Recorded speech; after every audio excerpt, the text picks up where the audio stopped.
જય શ્રી કૃષ્ણ ફ્રેન્ડ્સ, આજે આપણે છોલે ભટુરે બનાવવાના છીએ. ભટુરે આપણે આજે એટલા ફૂલેલા અને સોફ્ટ બનશે કે તમે બહારના ભટુરે પણ ભૂલી જશો. એટલા સરસ ભટુરે બને છે. તો એક વખત આ રીતે ચોક્કસથી ટ્રાય કરજો અને ગેરંટી છે કે તમારા ભટુરે ફૂલશે જ. તો છોલે બનાવવા માટે અહીંયા મેં છોલે ચણા જે આવે છે, કાબુલી ચણા, એ લીધા છે અને રાતના ગરમ પાણીમાં 6 થી 7 કલાક માટે પલાળી લીધા છે. હવે આપણે એને કુકરમાં બાફવા માટે લઈ લઈએ. તો કુકરમાં આપણે ચણા લઈ લીધા છે. હવે આપણે ચણા ડૂબે એટલું પાણી ઉમેરી દઈશું. અને અહીંયા તમે 12 જેવો કલર ઈચ્છતા હો છોલેનો, તો એમાં તમે ચાની પોટલી વાળીને પણ રાખી શકો છો, પણ હું અહીંયા નથી ઉમેરતી. હવે એક બટેટાની છાલ ઉતારી અને ઉમેરી દેશું અને સ્વાદ અનુસાર મીઠું ઉમેરી દેશું અને કુકરનું ઢાંકણ બંધ કરી અને મીડિયમ ગેસ ઉપર 5 થી 6 વિસલ આપણે થવા દેવાની છે. તો હવે ચણા બફાય છે ત્યાં સુધીમાં આપણે ભટુરે માટે લોટ બાંધી લઈએ. તો મેં અહીંયા 1 વાટકી મેંદાનો લોટ લીધો છે, એને આપણે ચાળી લેશું. હવે એ જ વાટકીના માપથી આપણે ઘઉંનો ઝીણો લોટ આવે છે એ લેવાનો છે, એને પણ આપણે ચાળી લેશું. તમે અહીંયા એકલા મેંદાના લોટથી પણ ભટુરે બનાવી શકો છો, પણ હું થોડો ઘઉંનો લોટ ઉમેરું છું. હવે સ્વાદ અનુસાર મીઠું ઉમેરી દઈએ.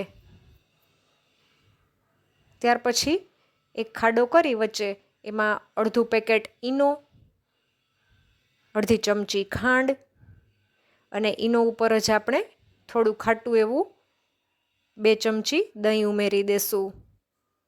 દહીં અને ઈનો ઉમેરવાથી તમારા ભટુરે એકદમ સોફ્ટ અને ફૂલેલા ફૂલેલા બનશે. હવે આપણે મોણ માટે તેલ ઉમેરી દઈએ અને બધું જ હાથથી પહેલાં વચ્ચે જે સામગ્રી ઉમેરી છે એને મિક્સ કરી લેશું. પછી આપણે લોટ સાથે સારી રીતે મિક્સ કરી દઈએ. મેં અહીંયા તમને ફ્રેન્ડ્સ પ્રશ્ન થશે કે ખાંડ કેમ ઉમેરી છે. ખાંડથી ભટુરે સ્વીટ નહીં બને, પણ બિલકુલ પણ આટલી ખાંડ ઉમેરશો તો સ્વીટ નહીં બને. અને ખાંડ શા માટે ઉમેરી છે એ હું તમને આગળ વિડીયોમાં જણાવીશ. હવે થોડું પાણી ઉમેરી અને આપણે લોટ બાંધી લેશું. થોડું થોડું પાણી ઉમેરતા જઈશું જેથી લોટ ઢીલો ના થઈ જાય. જેમ તમે લોટને મસળશો એમ તમારા ભટુરે સરસ સોફ્ટ બનશે. તો આ રીતે આપણે થોડું થોડું પાણી ઉમેરતા જઈને લોટ બાંધી લેવાનો છે. જો તમે એક વખત આ રીતે ટ્રાય કરશો તો તમારા ભટુરે ચોક્કસથી ફૂલશે અને બધા તમારા ભટુરે અને છોલેના વખાણ કરતા થાકશે નહીં અને આંગળા ચાટતા રહી જશે. એટલું સરસ ટેસ્ટી બને છે. તો એક વખત ફ્રેન્ડ્સ આ રીતે ચોક્કસથી ટ્રાય કરજો. જો તમે ચેનલ પર નવા હો તો ચેનલને સબસ્ક્રાઈબ કરવાનું ના ભૂલતા અને બાજુની બેલ આઇકોન પર ક્લિક કરવાનું ભૂલશો નહીં. અને જો તમને મારો વિડીયો ગમે તો લાઈક કરજો, ફ્રેન્ડ્સ સાથે વધુમાં વધુ શેર કરજો અને કમેન્ટ કરવાનું ના ભૂલતા. ફરીથી થોડું તેલ ઉમેરી અને આપણે લોટને મસળી લેશું. આ લોટને આપણે 1 કલાક માટે કે 2 કલાક માટે રેસ્ટ આપવાનો છે, જેથી તમારા ભટુરે સરસ સોફ્ટ બને. તો લોટ આપણો સરસ બંધાઈ ગયો છે. હવે આપણે એને ઢાંકી અને 1 કલાક માટે રેસ્ટ આપી દેશું. જો ટાઈમ હોય તો 2 કલાક માટે પણ રેસ્ટ આપી શકો છો. ત્યાં સુધીમાં આપણે છોલે માટેની ગ્રેવી કરી લઈએ. તો મિક્સર જારમાં મેં અહીંયા 2 ડુંગળી લીધી છે, એને આપણે ક્રશ કરી લેશું. તો ડુંગળીની ગ્રેવી આપણી રેડી છે, જોઈ લઈએ. ગ્રેવી સરસ થઈ ગઈ છે. હવે આપણે એક એ જ મિક્સર જારમાં ટમેટાની ગ્રેવી કરી લેશું. તો મેં અહીંયા 3 ટમેટાં લીધા છે. ટમેટાની ગ્રેવી પણ રેડી થઈ ગઈ છે. હવે આપણે કુકર ખોલી અને ચેક કરી લઈએ કે ચણા બફાયા છે કે નહીં. તો હાથથી આપણે એક ચણો લઈ અને દબાવી જોશું તો ચણા સરસ આપણા બફાઈ ગયા છે. તમે મીડિયમ ગેસ ઉપર ચણાને બાફશો એટલે સરસ ચણા બફાઈ જશે. હવે બટેટાને આપણે એક વાટકામાં લઈ લેશું. હવે આપણે વઘાર કરી લઈએ. તો એક પેનમાં મેં 3 મોટા ચમચા તેલ ઉમેર્યું છે. તેલ ગરમ થાય એટલે આપણે એમાં ખડા મસાલા ઉમેરવાના છે. એમાં મેં 3 લવિંગ, 1 તજ અને 1 તમાલપત્ર ઉમેર્યું છે. ત્યાર પછી આપણે એમાં ડુંગળીની ગ્રેવી ઉમેરી દેશું અને સારી રીતે ચલાવી લેશું. થોડો કલર ચેન્જ થાય ડુંગળીનો પછી આપણે એમાં ચપટી હળદર અને ગ્રેવીના ભાગનું જ મીઠું ઉમેરી દેશું, કારણ કે આપણે ચણામાં પણ બાફતી વખતે મીઠું ઉમેર્યું છે, એટલે એ વાતનું ખાસ ધ્યાન રાખવાનું છે. હવે આપણે 2 મિનિટ ચડવા દેશું. ત્યાર પછી આપણે એમાં થોડું આદું અને લસણની પેસ્ટ ઉમેરી દેશું. જો તમે લસણ ના ખાતા હો તો સ્કીપ કરી શકો છો, પણ આદું અને લસણ થોડુંક જ ઉમેરવાનું છે. જો વધારે ઉમેરશો તો એની સ્ટ્રોંગ ફ્લેવર આવશે, જે તમને ટેસ્ટમાં મજા નહીં આવે. હવે આપણે એમાં ટમેટાની ગ્રેવી ઉમેરી દઈએ અને સારી રીતે મિક્સ કરી લેશું. તો ગ્રેવીને આપણે 4થી 5 મિનિટ માટે ચડવા દેવાની છે. તો આપણે ઢાંકીને ગ્રેવીને 4થી 5 મિનિટ માટે ચડવા દઈશું. ગ્રેવી ચડતી વખતે ઉડે છે એટલે ઢાંકીને ચડવા દેશું.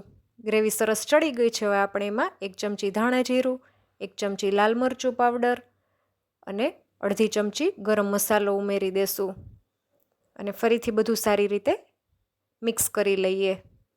અહીંયા તમે ગરમ મસાલાની જગ્યાએ છોલે મસાલો આવે છે એ પણ લઈ શકો છો, પણ હું જનરલી ગરમ મસાલો જ ઉમેરું છું અને એનો ટેસ્ટ પણ ખૂબ જ સરસ આવે છે, તો તમે કોઈ પણ લઈ શકો છો.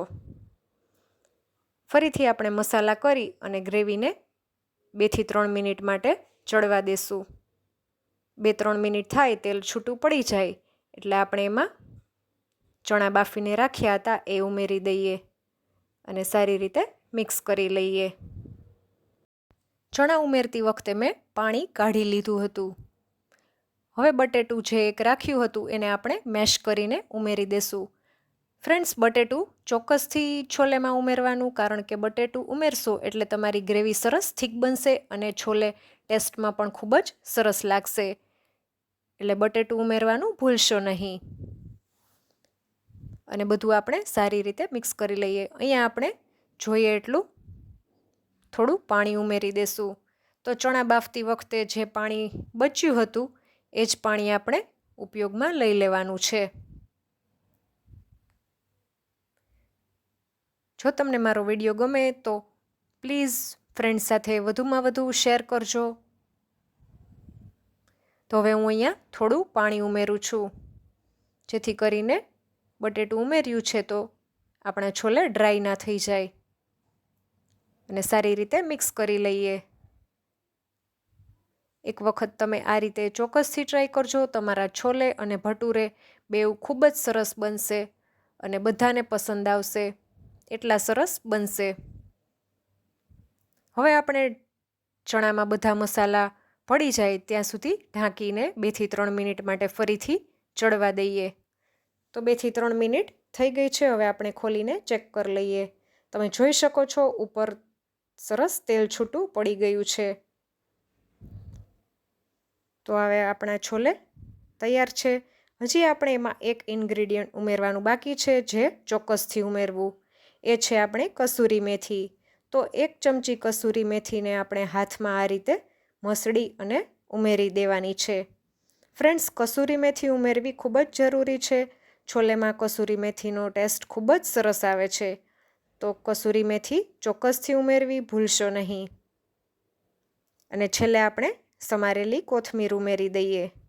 તો તૈયાર છે આપણું રેસ્ટોરન્ટ સ્ટાઇલ છોલે.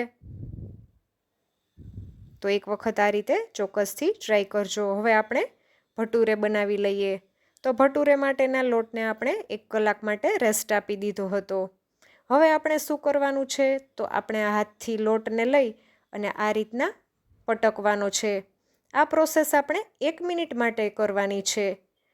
આ કરવું શા માટે જરૂરી છે એ હું તમને આગળ વિડીયોમાં જણાવીશ. તો 1 મિનિટ થઈ જાય એટલે આપણે જે સાઈઝના ભટુરે બનાવવા હોય એ સાઈઝના આપણે લુઆ બનાવી લેવાના છે. હું અહીંયા રોટલી કરતાં સહેજ નાના અને પૂરી કરતાં મોટા એવા ભટુરે બનાવું છું, એટલે એ સાઈઝના લુઆ હું બનાવી લઈશ. તમે જે સાઇઝના ઈચ્છો એ સાઇઝના બનાવી શકો છો.